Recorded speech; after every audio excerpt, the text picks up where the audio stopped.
Matthew to set it off and he'll let us know when we're live. Matthew, can you start the live stream, please? Sure, I'll let you know when we're live. Thank you. Oh, can you go and press the audio recording? Well, thanks.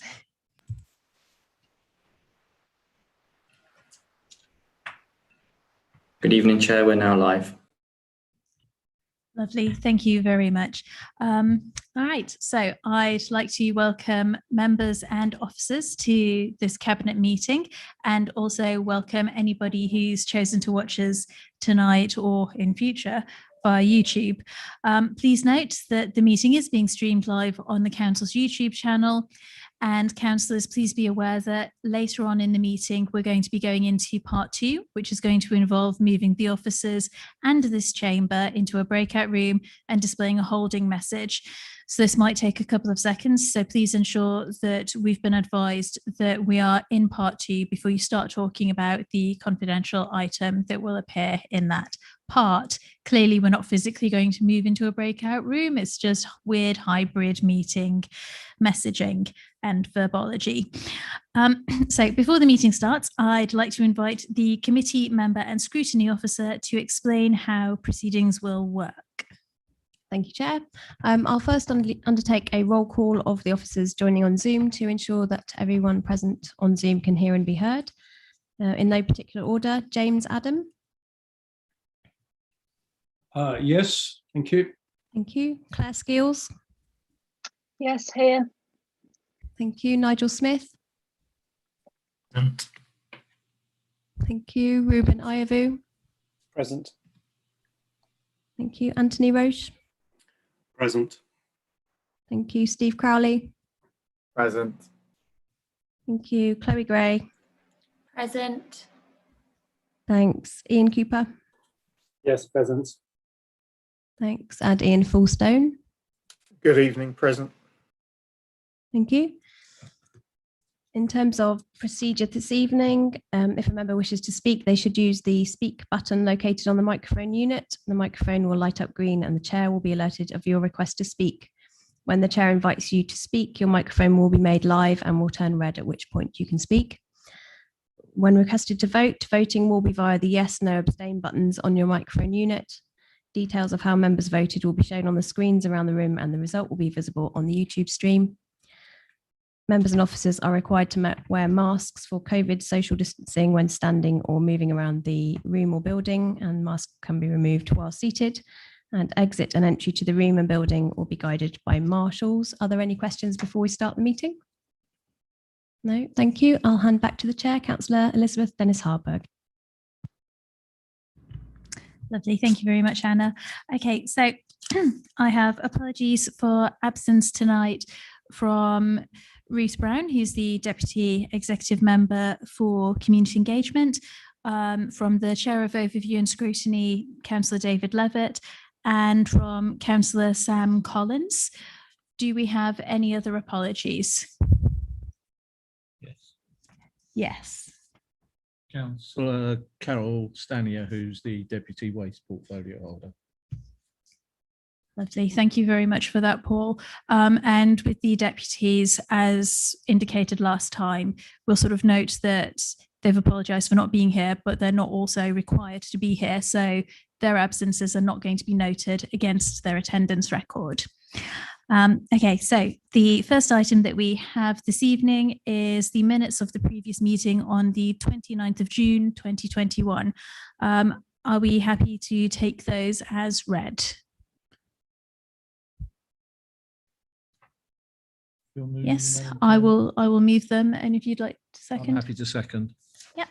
Okay, and shall we vote on those? Please, if everyone could just use the voting buttons, thanks.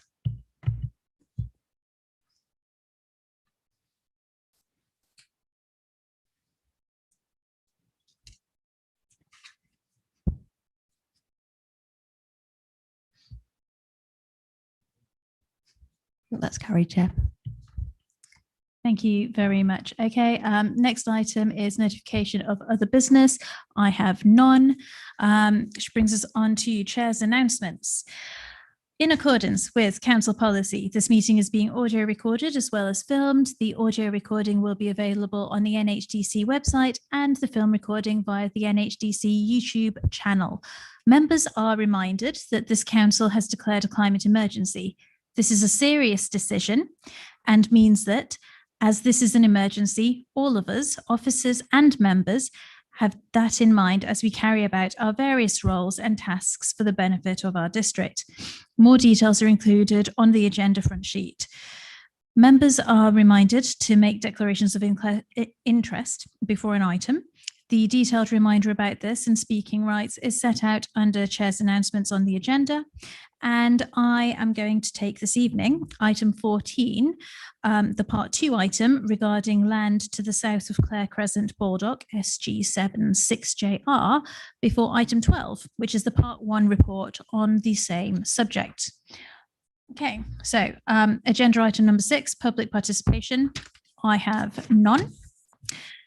Which brings us to item 7, which is items referred from other committees. We have 7A, a referral from the Overview and Scrutiny Committee on the 13th of July 2021, which is the Community Grants Policy Review, NHDC funding criteria, Health Protection Board, community use, and review of Cabinet panels, terms of reference.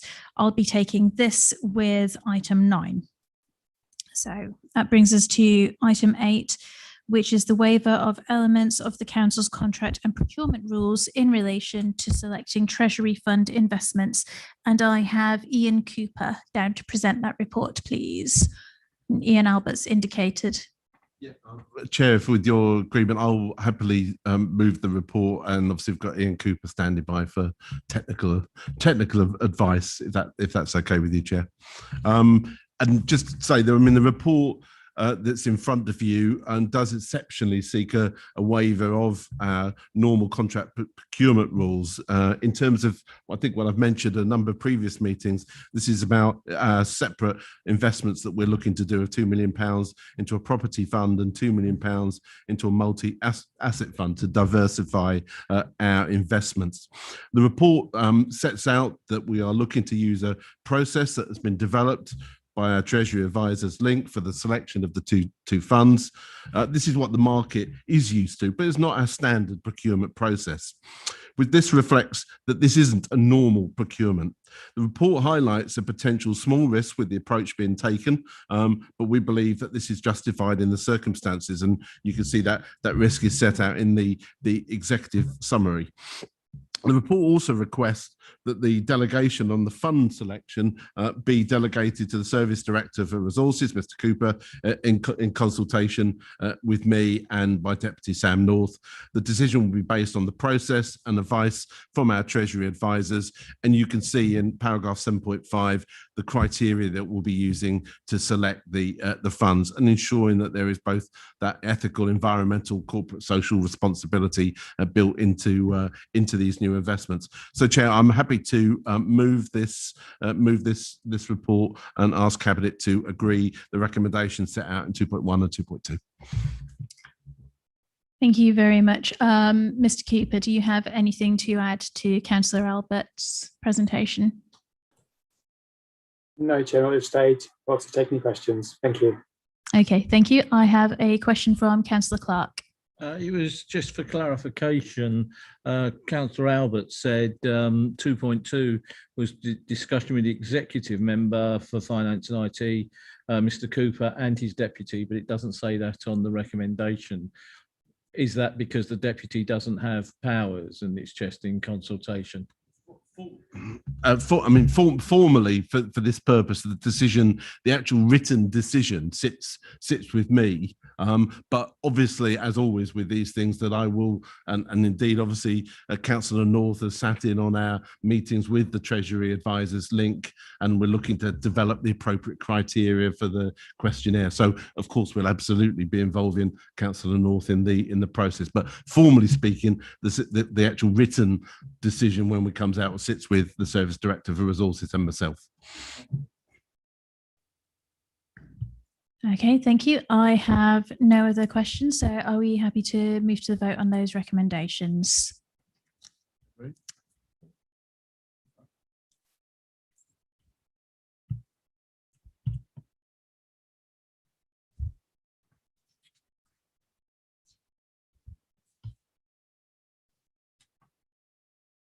It's carried, Chair. Thank you. I think that was clearly carried. I see Councillor Billings raised a very it was a sheepish hand. Noted. Thank you.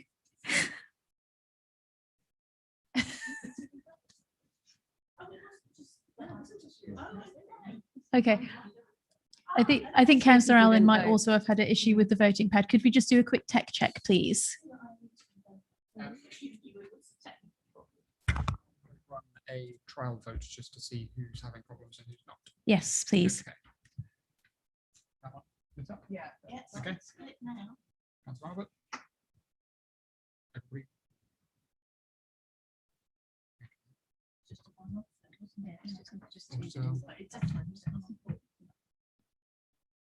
Six voting members. So Councillor Allen didn't register Okay, thank you. Thank you very much. That looks like that was a successful test and everybody's working and Councillor Clark is being his usual helpful self.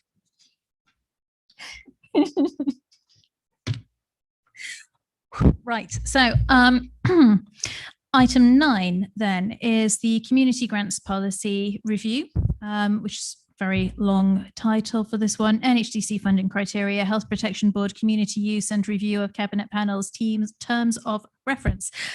Councillor Billing, are you going to present this? Yes, I'm happy to.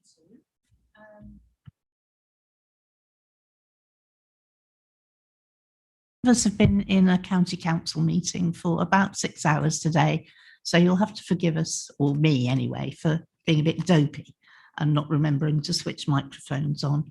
I'm happy to bring this item to you after a thorough discussion at the scrutiny committee last week, where a couple of things were pointed out that have made me think that given the amount of work that this administration put into the development of a new grants policy as recently as we did, I think rather than risk careless use of language, which we didn't think was careless, but it clearly was when you heard the challenges to it and the obscurity of the messages in it, that we would like to remove the recommendation to 1, partly because it is very hard to say when something has been exhausted before an application is made, and also because if we're going to start discussing additionality, which we may want to in the future, although I think the grants policy is quite clear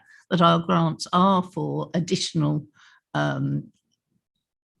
facilities that wouldn't otherwise be granted, we might also want, as I suggested rather too often at the scrutiny committee, to be discussing synergy as well as additionality. And so let's take it away, get on with the policy as it's been working really well, and review it again in a year's time or whenever we are pledged to do so, and come back with any different thoughts then. So my thanks to the scrutiny committee as ever for having such a useful function. But with the agreement of this cabinet, I would like to remove the recommendation to 1.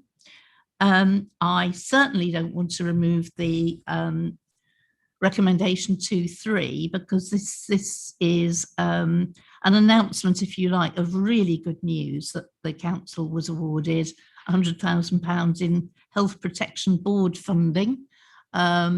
We've not heard what that means in the past, so we're going to be working our way around the award of those grants in a very short time scale. But we think that the protocol attached at Appendix B does the job for that. And the other thing that this paper does is change the names of the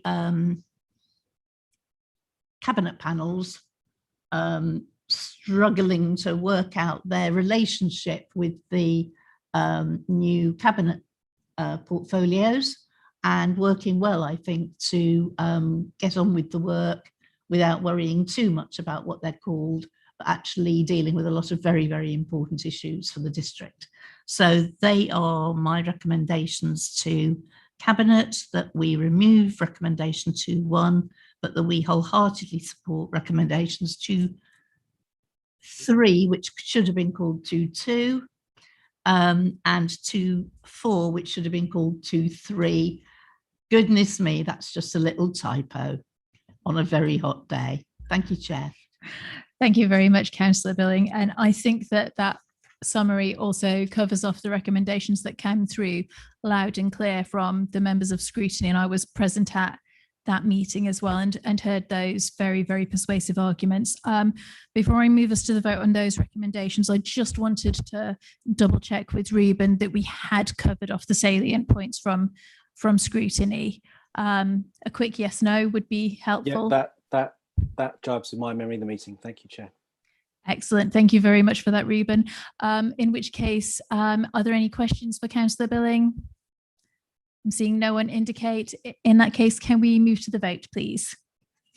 Do we have a proposer or 1 second? Oh, sorry. Oh, go on then. If we're going to be proper, I will propose that we accept those recommendations. Can I have a seconder, please?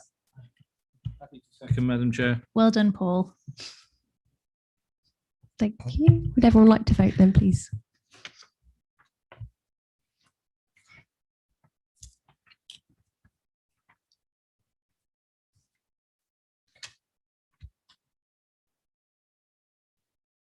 That's unanimous, Chair. Thank you very much. And I will apologise to everyone. It's exceptionally warm today, as I'm sure you're aware. And unfortunately, we have no air conditioning in the chamber tonight. Not that that's an excuse for any of us. Moving on then, item 9A, I have the North Hertfordshire Community Lottery new policies, which has been referred back to us. Unfortunately, Councillor Collins can't be with us this evening to introduce the report. So I think Councillor Billing was going to briefly introduce it. And then if we have technical questions, Steve Crowley is available to assist. Yes, I'm happy to do that. I'm particularly happy to do it, given that it was myself at the last Cabinet meeting who said, again, in deference to the Scrutiny Committee and concerns that were being raised by members of the administration and the opposition, that we should just step back for a moment, take a breather, and consider all the points that have been made before coming to a final decision. I think that we seriously undertook that process. I think that the benefits at this point of an already agreed contract far outweigh the disbenefits of us withdrawing at this point. And I'd therefore now like to propose that we do agree the recommendations before us. Thank you very much. So I think we've gone through this item in various forums in great detail. Does anybody have any outstanding questions that they'd like to ask about this part of the process? I'm seeing no hands, in which case I'd like to propose that we move forward with the recommendations in this referral, which I will summarise because you've all got them in front of you, is to effectively institute the policies that are needed to move the lottery to the next stage. Second, Madam Chair. Okay, can we move to the vote, please, Anna? Yes, can members press their voting buttons, please?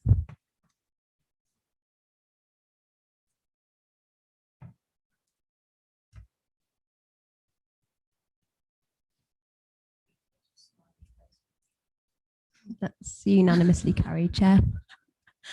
Thank you very much. For those who are watching on YouTube, would Councillor Billing like to?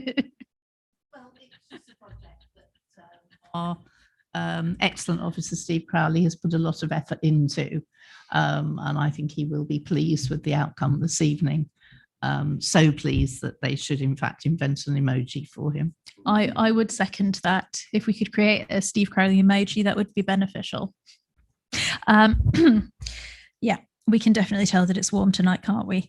Item 10, developer contributions supplementary planning document. I believe, Councillor Clark, this is one of yours to present. It is, and Nigel Smith is with us as well for any backup information. This was passed last year in July. The problem is not a lot has happened since then, apart from a load of hearings. So therefore, until we get sight of what the planning inspector proposes for our local plan, we just want to extend this by a few months till we see, what's coming out for it. Nigel Smith, is there anything else I need to add from that point of view? I think that covered it. As you say, the existing resolutions for this document are time limited, ending this month, and we can't formally adopt it until the new local plan is resolved. So yeah, asking for an extension of time effectively. That's it, because the last meeting, there's normally a strategic planning report to this body, but because we didn't meet that long ago, that's why we haven't done there, because the only thing to additionally report was there is an examination into the area of outstanding natural beauty, the Chilterns area, to possibly extend that further, but at the moment we don't have any further information. So that was the only bits on that. Members will have the recommendations in front of them. Right, lovely. Thank you very much, Paul. Do we have any questions for Paul and Nigel on this item? Steve's tapping. Steve's requested. Yes, I mean, I noticed that the extension is until it says pending the outcome of the local plan, but it also talks about extension essentially of policies relating to green space until the green space strategy is complete. I was going to say that's likely to be after the local plan process is finished, but that may be optimistic. But it's almost certain not to be coincidental. So is the intention that we extend it until the local plan issues are resolved, and then extend the green space issues further if necessary? I'm just not entirely clear how that bit works. Will be. I mean, the developer contributions will be led by the local plan. There is also the white paper, the government white paper, which included a possible national CIL levy. We have looked at, as a council, at bringing in CIL to support our infrastructure, but whilst the government's papers on the thing, we've put that into the medium-sized grass, because I did promise that we would bring it back come the end of the year. And the other one, Nigel, do you want to comment on the extensions? I can do. It's picked up in the report, paragraphs 8.8 and 8.9. Essentially, yeah, we're asking for some sort of interim standards to be adopted in place of the ones in the document while we work through the green space strategy. And I think we'll see how near or far those two events are when we get there, and then we'll decide effectively where are the best document or documents in which to formally adopt any new standards. And we will, of course, update Cabinet via the strategic planning document in our regular cycle of meetings.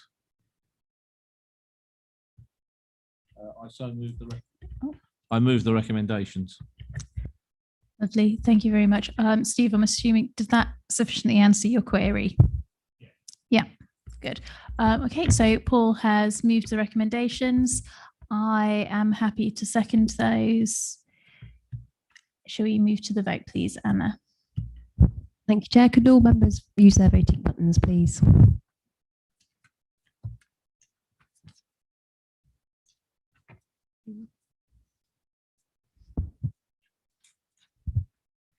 That's another unanimously carried, Chair.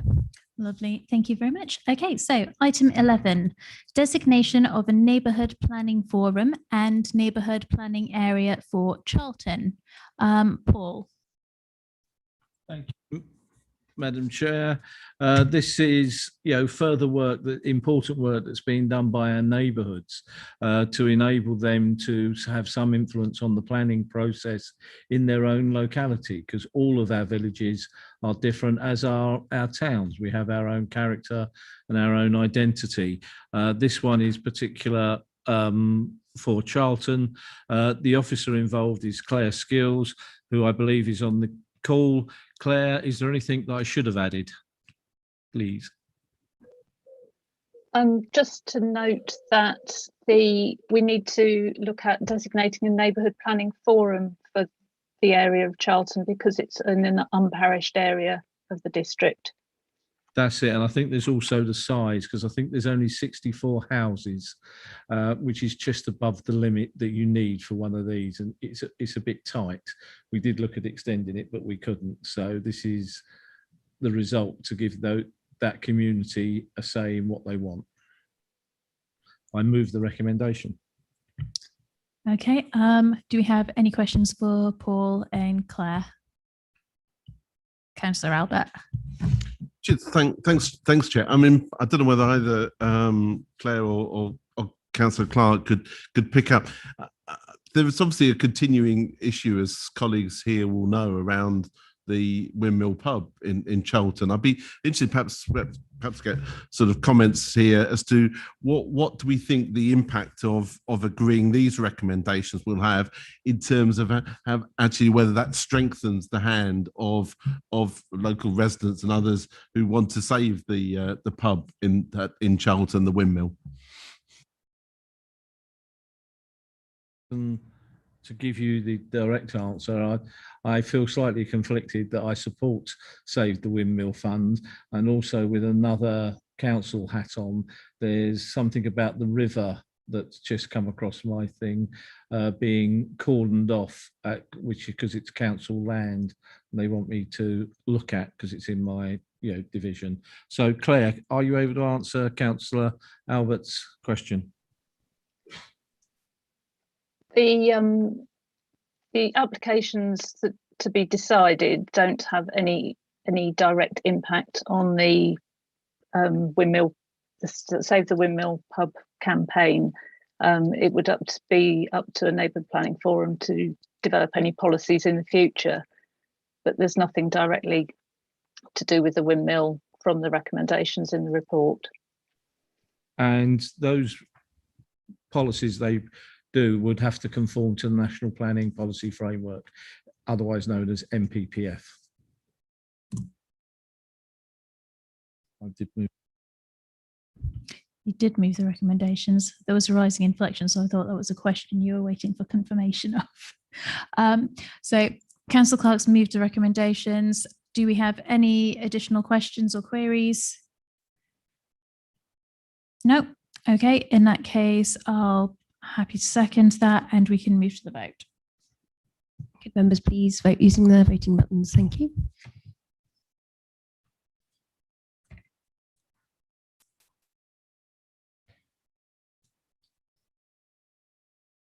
That's unanimously carried, Chair. Right, thank you very much. In which case, we've come to that wonderfully weird part of the evening where I need to take us into a breakout room. So this is item 13, which is going to lead into item 14. And I'd like to propose that under section 100A of the Local Government Act 1972, the press and public be excluded from the meeting on the grounds that the following report will involve the likely disclosure of exempt information as defined in paragraph 3 of part 1 of schedule 12A of the said act as amended. Can I have a seconder? Happy to second, Madam Chair. Thank you. In that case, we have to vote on taking ourselves into part 2, please. Thank you, Chair. Could members press their voting buttons once more?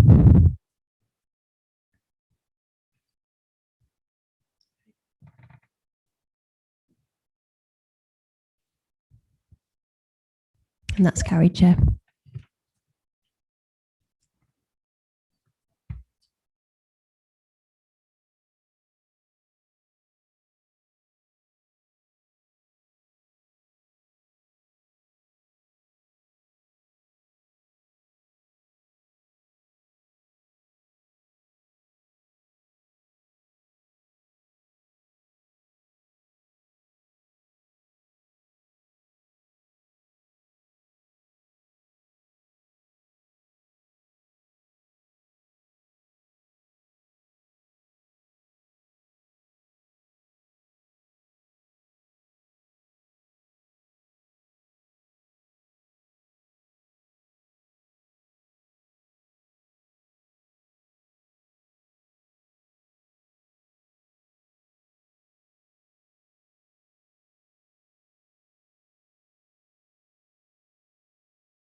we're back.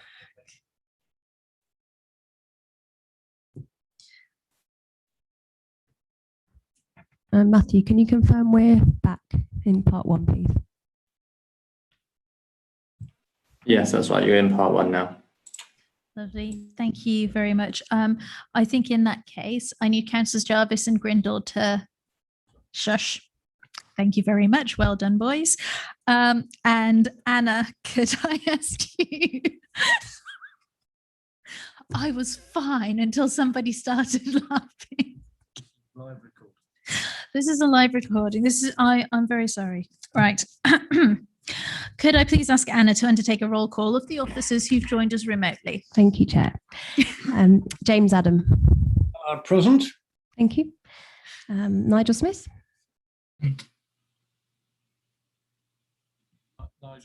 He's gone, sorry. Anthony Roche. Yep, I'm present. Thank you. Steve Crowley. Yes, present. Chloe Gray. She's left. Oh, he's gone, sorry. Ian Cooper. Yes, present. Thank you. Ian Fullstone. Present. Have I missed anybody?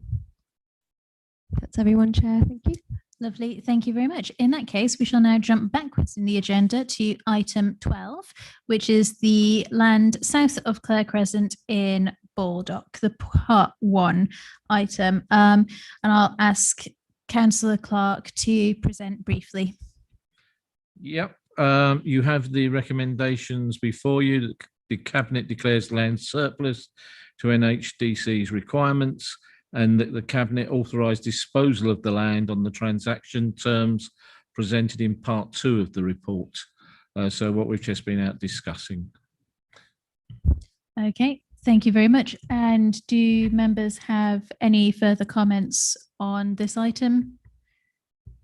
Nope. In which case, can we move to the vote on the part 1 item, please? Thank you, Chair. Could members please use their voting buttons? Thanks.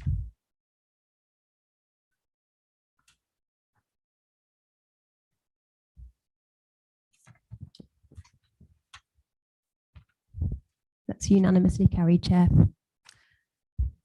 Thank you very much. And I think, unless I am very much mistaken, that is the end of our agenda for this evening. Thank you very much, ladies and gentlemen. Can I ask that the live stream is taken down, and I'll pass it over to Anna to do the usual exit arrangements.